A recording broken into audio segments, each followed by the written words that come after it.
Thank you. Appreciate that.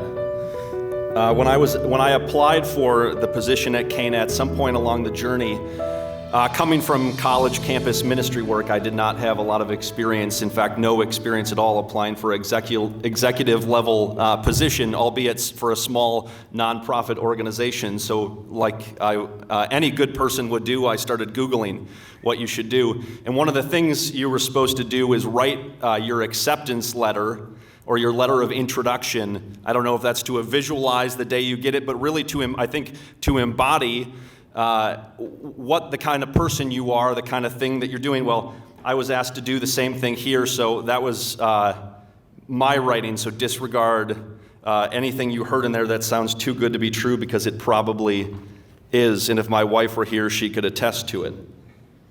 I'd like to share a little bit about my story, because Donald Miller, I don't know if any of you are familiar with him, he wrote the book Story Brand. I found it incredibly helpful as I've stepped into this new role and in work in business, trying to capture a message and communicate that message with passion, with clarity, and with consistency to attract people to the brand, to be able to build that business and to bring people together underneath that vision. And he has a new book he wrote called Business Made Simple. I've been going through that. It's a 60-day program, video, and book. It's been incredibly helpful. Well, in the communication section, which I watched coincidentally last week, as I started to review what I had put together for this, as I felt the Lord leading me for what I was going to share tonight, one of the things he said is, one of the things you should do when preparing a good speech, what good communicators do, is you come up with a theme. Okay, well, I got to go back and rewrite my talk. I was supposed to start with a theme at the beginning, and then I didn't have a theme, and I put a bunch of stuff down on the paper after I was praying one day and revisiting. Well, my mom always told me to leave a room better than you found it, right? That is rattling around my head. If you ask my wife, I still struggle with leaving a room better than I found it. But I hope that the theme, what you pick up and capture from everything I'll say tonight, is that you would leave this room more encouraged and inspired than you showed up here. About the vision that God has for His church, for the people that He's raising up to lead in His church. As Deacon so beautifully attested to, many of my best friends ended up or now serving in the priesthood, some of the most fantastic men that I know. God has an answer for every single problem that we face in our church today, and we do a lot of time being anxious and fearful and rolling around in our own grave, when God is trying to pour the solutions into our own heart if we'd quit worrying for 1/2 second and start to listen. So I hope that if that can have any effect, that you leave today more encouraged and inspired than you came. So when I found myself my sophomore year in college, having thrown away everything a good little Christian boy would hold on to, at least so I thought, as a good little Christian boy was raised in the Catholic Church, and found myself on my knees at St. Mark's Church in St. Paul, having gone to confession and poured out my whole sin life that I had racked up over my freshman year in college, and received an awesome absolution and a weight lifted from my shoulders. I found myself on my knees looking up at the cross and praying, God, please, I don't know how to do this. I have no model for what this looks like. But will you please change my life? See, I'd woken up one morning after throwing my virginity away the night before at a college party, the last thing that I had that I thought a good little boy would hold on to as a good Catholic boy. And I heard very clearly, as audibly as I've ever heard God speak to me in my life, Joe, is this the life that you want to have? See, when I went into college, I was used to, in high school, living a two-faced life. At church, I was the loud, boisterous one, the one that was seeking all the attention, looking to fill myself up every Wednesday night, because I knew that Monday or Wednesday at school, and then after I got home from youth group, Thursday through Friday, and then through the weekend, I'd spend most of the time not being myself. Sometimes going through an entire school day not speaking a single word. not knowing how to operate within the Catholic school education I was being given at Totino Grace High School in Fridley. It struggled immensely to know my self-worth, to not look at myself in the mirror and just see you're dirty, you're worthless, you're garbage.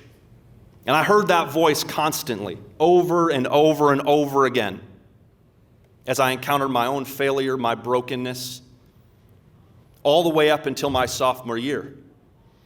When in the weeks following, after I had gotten down on my knees, I started to meet real Catholic men. The kind of men I wanted to be like. The kind of men I wanted to model my life after.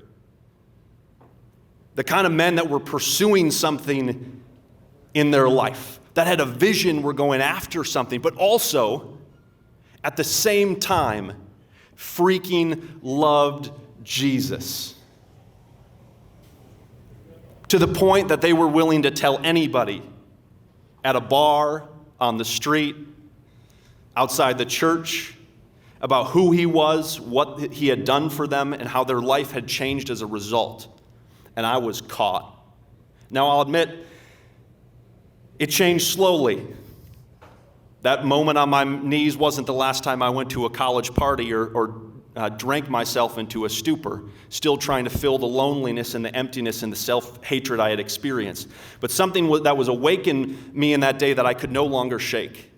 I could no longer get away with. I was raised in a faith, at least, that had taught me in my family and in my youth group, had shown me the experience of what it was like to be loved by Jesus Christ.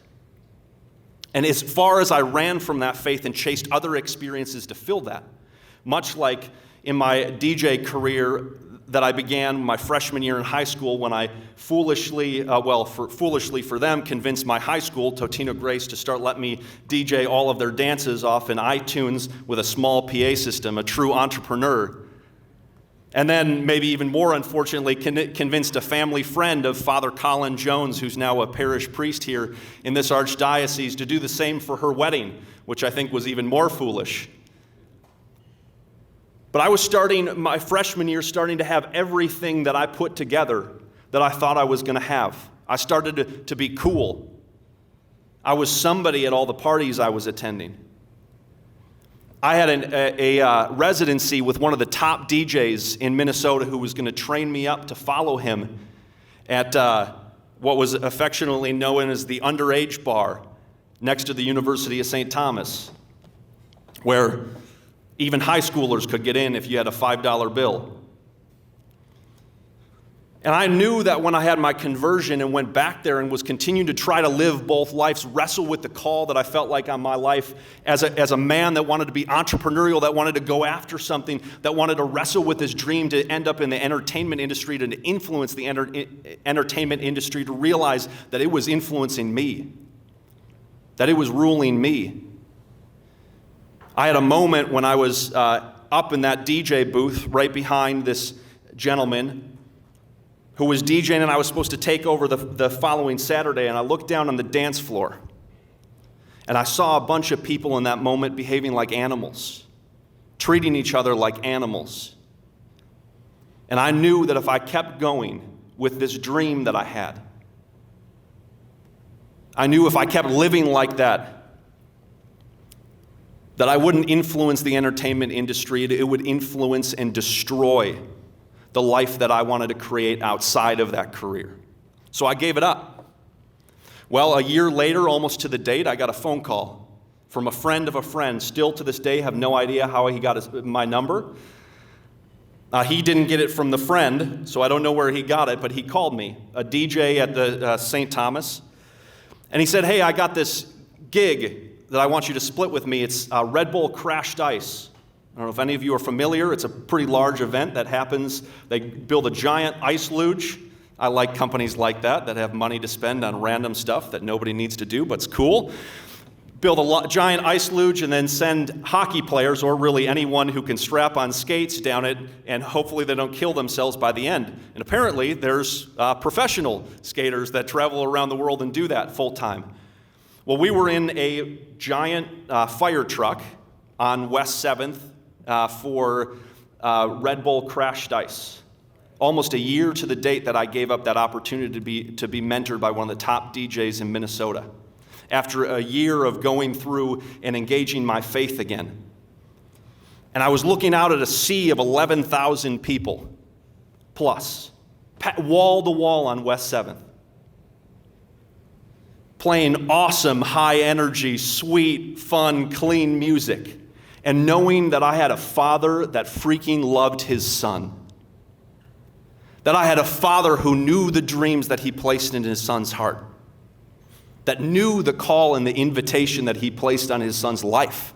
And wanted to pour into them if I'd be willing, like I said, to quit being anxious and fearful and to trust for a half second. Well, fast forward a couple years, after serving for a few years in SPO, which was a lot more like ministry on my own heart, that God held me there for a long time, than it was anything that I gave back to the college students that we served. I was on a walk one morning, and I'd given up because of our growing family. We had a young daughter, and the demand of the college ministry that I was helping to run, I had given up DJing, felt like God asked me to put that on the shelf. So another year I had done that, and I was on a walk with God on a retreat for us missionaries as we pulled away from campus and just got with God for a while to listen.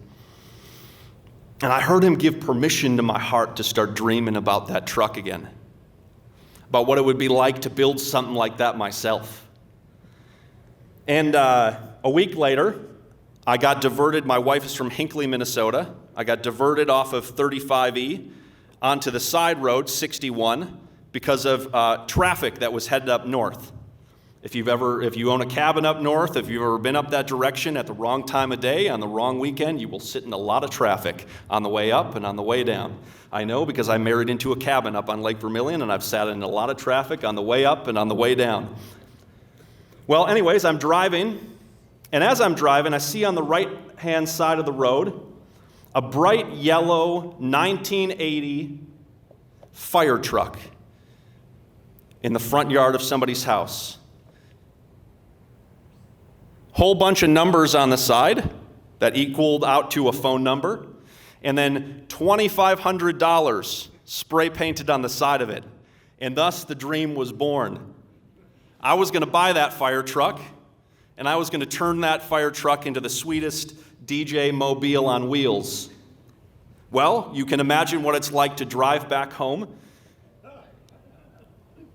to sit your wife down with a small daughter and a college missionary salary, and tell her that you think it's a good idea that we should spend $2,500 on a fire truck. It wasn't a boat, but it was about as close as you could get. So, after much convincing, I went and drove that thing illegally, I'll admit, from Wyoming, Minnesota up to Hinckley, Minnesota, where that fire truck still sits today.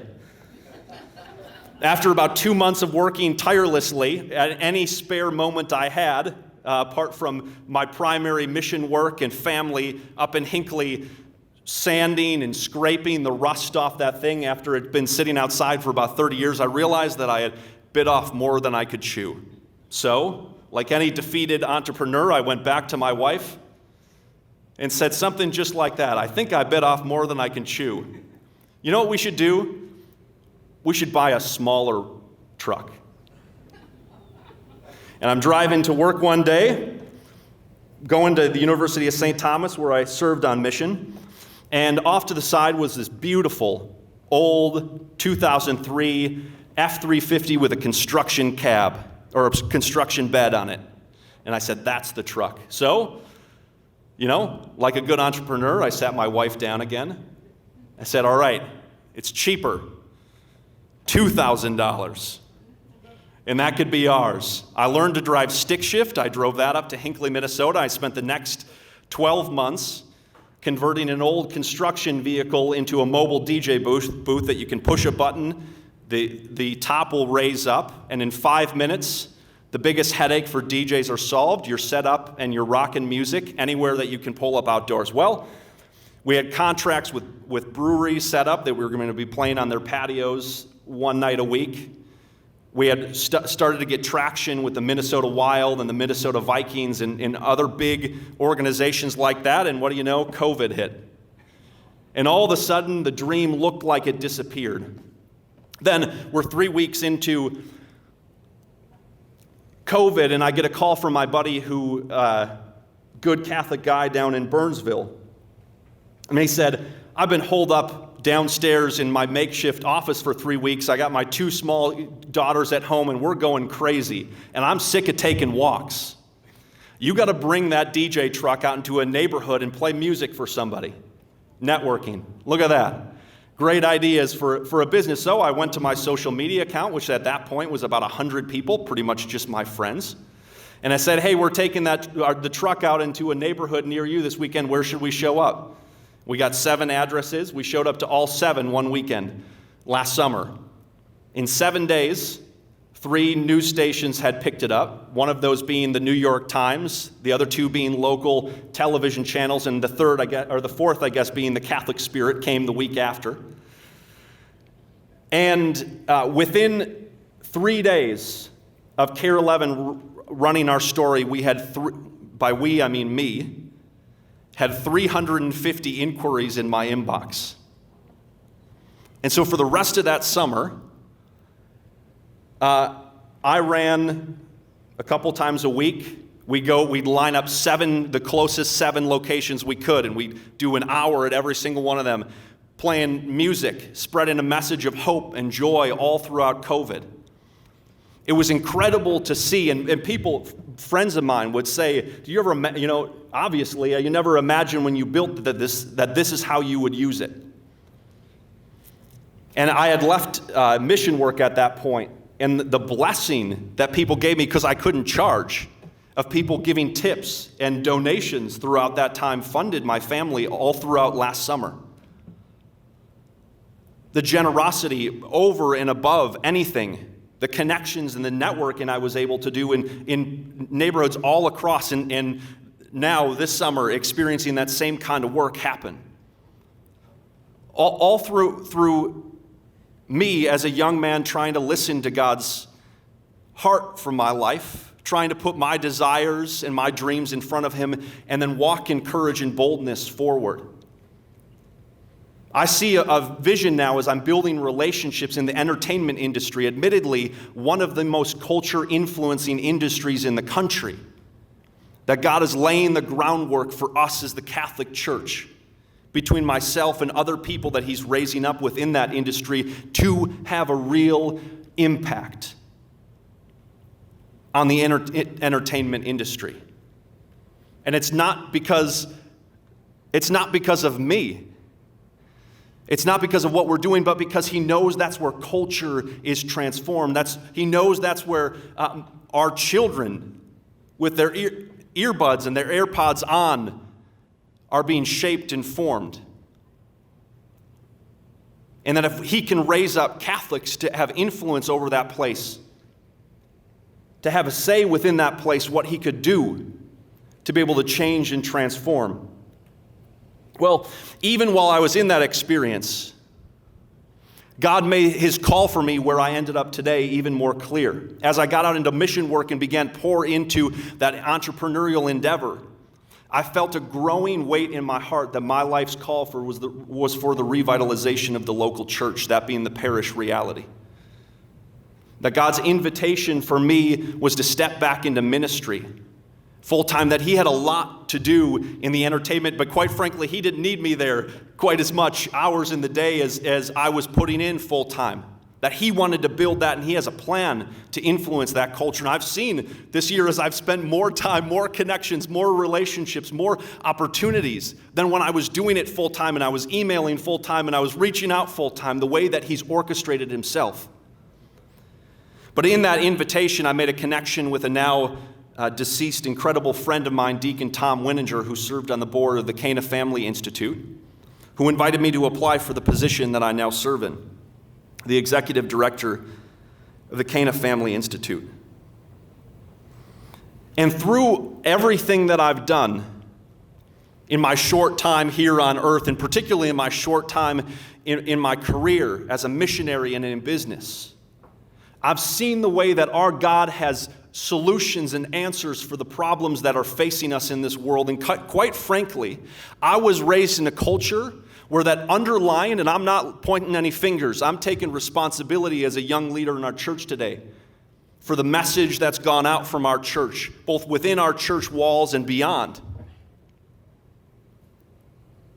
But along with every good gospel message came an underlying sense of hopelessness and despair, like the battle was already over, like the world was already overcoming our front doors, like the walls were caving in, like the Catholic Church had no answers for our situation, for our problem, that we might as well just pack it up. We'll try our best, right? We'll try to get through life, but America, it's going to hell in a handbasket. I was raised as a young man in a culture that had implicit undertones of hopelessness and despair at our present reality. And particularly over this past year, that's been loud and clear.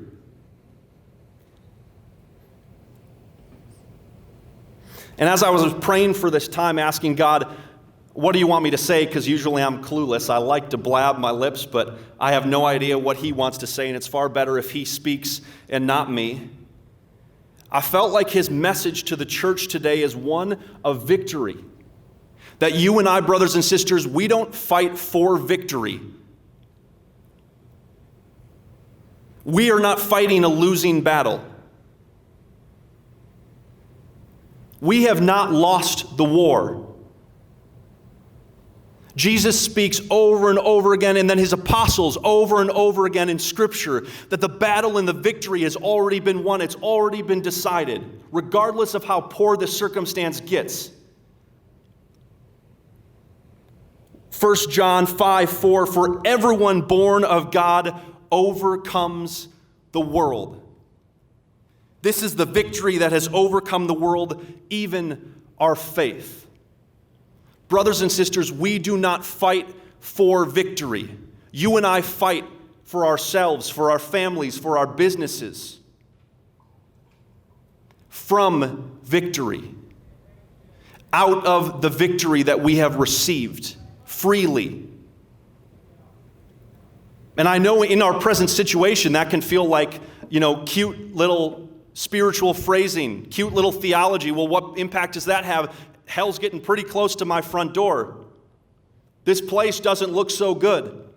Well, can you imagine the attitude of the first Christians if that's the way that they looked at the world? If Jesus stood up at his first meeting and said, okay, here's the situation, guys. It ain't pretty. We got no churches. In fact, I'm the only Christian.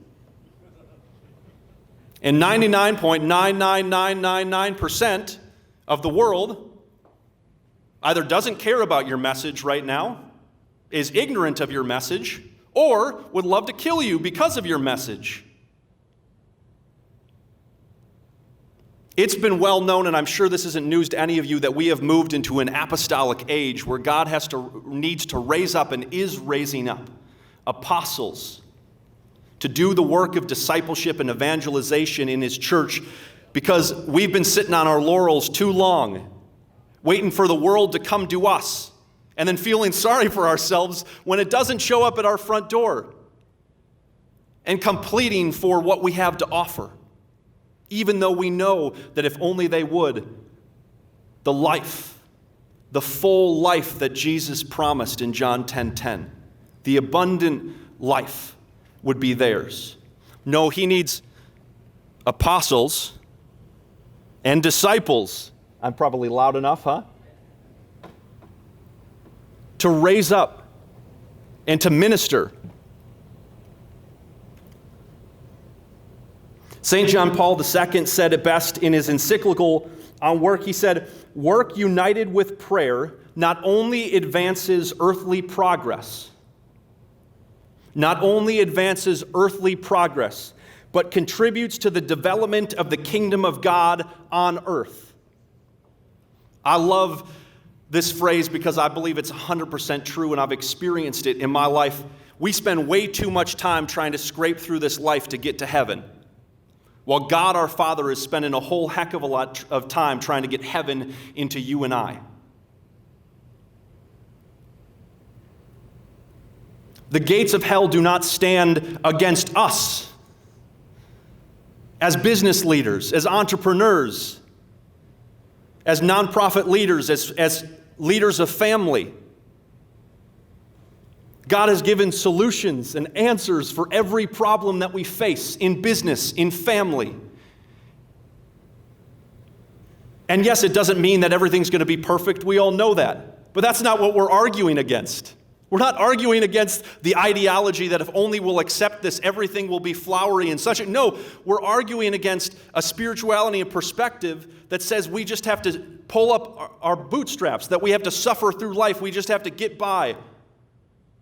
Like addicts that are just trying to live to another day, that then someday we'll die and it'll all be over and then we can finally experience every good thing. No. Jesus' cross, death, and resurrection was for more, brothers and sisters, that you and I, as disciples of our Lord, could bring to this earth more of God's kingdom, and that kingdom would invade this earth. And the very reason, I think as a church, we have to own this. We have to own up to the fact that 3 of the most powerful people in our country all were raised in Catholic families, went to Catholic school their whole entire life, and spent the vast majority of their life in Catholic parishes. And they are leading people away from Jesus. They are promoting ideology that is apart from God's invitation.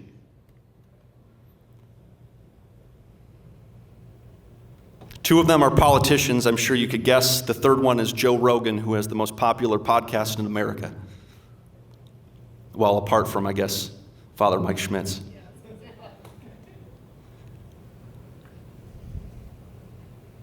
We have to take ownership, not look at the world and say, it's your problem. Why haven't you figured it out yet? Why haven't you shown up at our front door yet? No.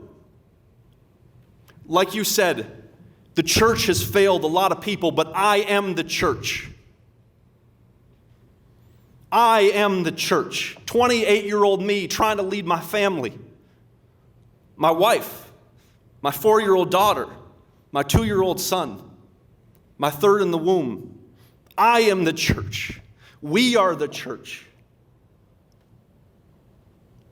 I failed those people. And God is raising up right now the next generation that's going to take their place. And what are we going to do about it? What are we going to do about it? I love what you're building here. I love what you're building here because you're doing something about it. Bringing the people together that can do something about it. Build the infrastructure, the connections, the relationships that can do something about it. But this isn't just about making our lives easier or making us more money or getting the right networks and the right relationships that at the end of the day, just like St. Joseph, our job is to bring Jesus to the world. And at the end of the day, when all is said and done, nothing else is going to matter. At the end of my email signature, I have written a quote. I'm not sure who it comes from, but it matters a lot to me in the way that I try to live my life as a young man. It said, our greatest fear should not be of failure.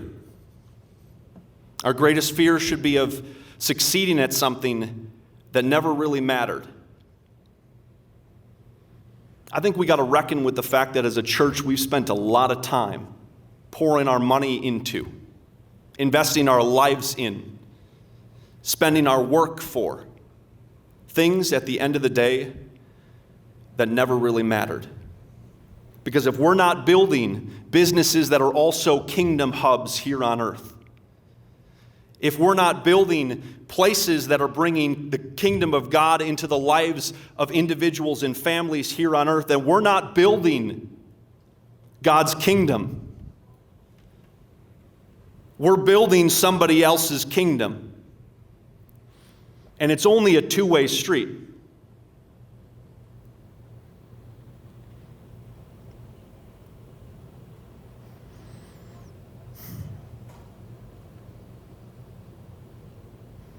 There you go. I got all fired up. You asked me to talk about marriage, and I haven't even said anything about marriage yet.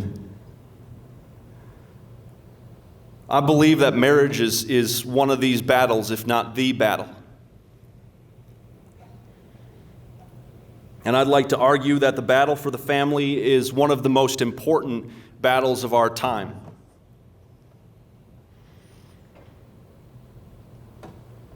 Sister Lucia of Fatima prophesied that the final battle between the Lord and the reign of Satan, and I believe Bishop touched on this last month, if I'm not mistaken, will be about marriage and family.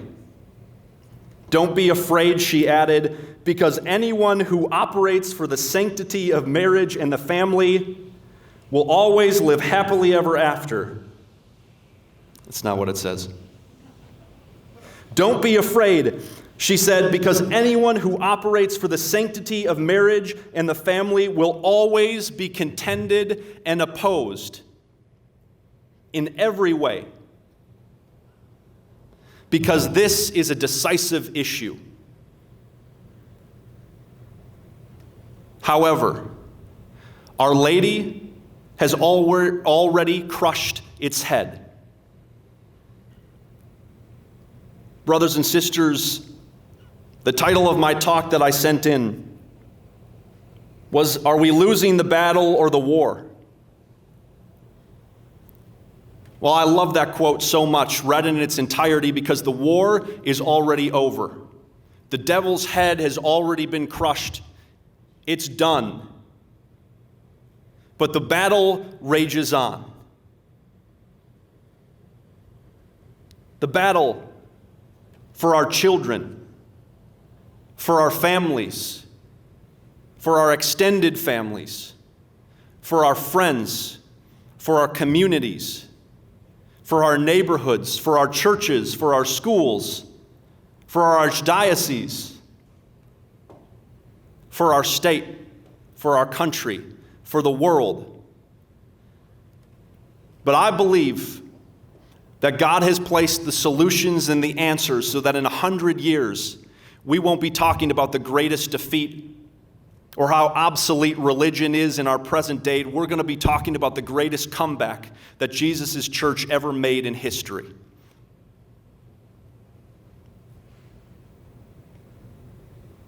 Because the battle rages on, but the war is already over.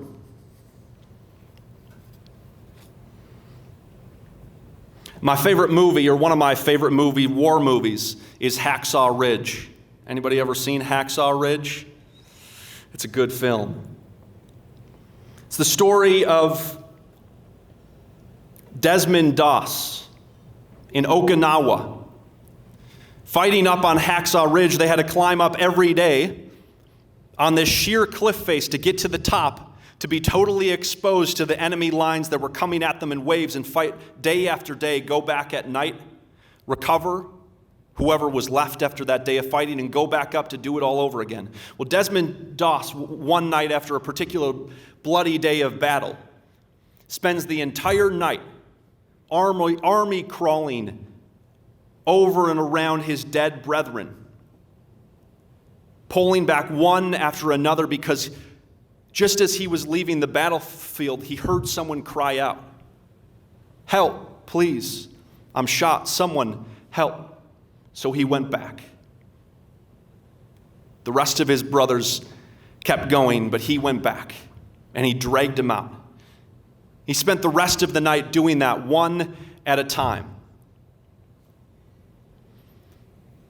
And as he was doing that throughout the night, and I'm sure those of you who have seen it know the line well, "Please, God, just one more. Just one more." I pray That every one of you in this room and everyone who ever watches this wakes up every day, whether you're in $1 million business or running a $50 million company, or working in the slums in our city or working in nursing homes, wakes up every day with the attitude and the desire to see just one more come to know the love of Jesus Christ. And plead with God if you don't know how to do it. You don't know how to bring people like myself, have no idea how to bring the next person to Jesus. I have no idea the words to say or what to do or how to perform miracles. No. But I think Jesus does. And if I wake up with that attitude and that disposition and that desire to see just one more and beg him for the words, for the actions, for the miracles, to welcome one more into our church, I bet we'll maybe in 100 years no longer talk about one for every new one Catholic that comes, 6 leaving. Maybe we'll flip that around on its head, because a room full of 30 or however many are gathered tonight started to bring one in every week. And I believe he's going to do it. So, I repeat my theme. I hope that you leave tonight after I've blabbed at you for a while, probably too long, I have, more encouraged and more inspired than you showed up here tonight, knowing that Jesus has answers and solutions for the problems that we face in our church today, and that God has already won the victory. Thank you.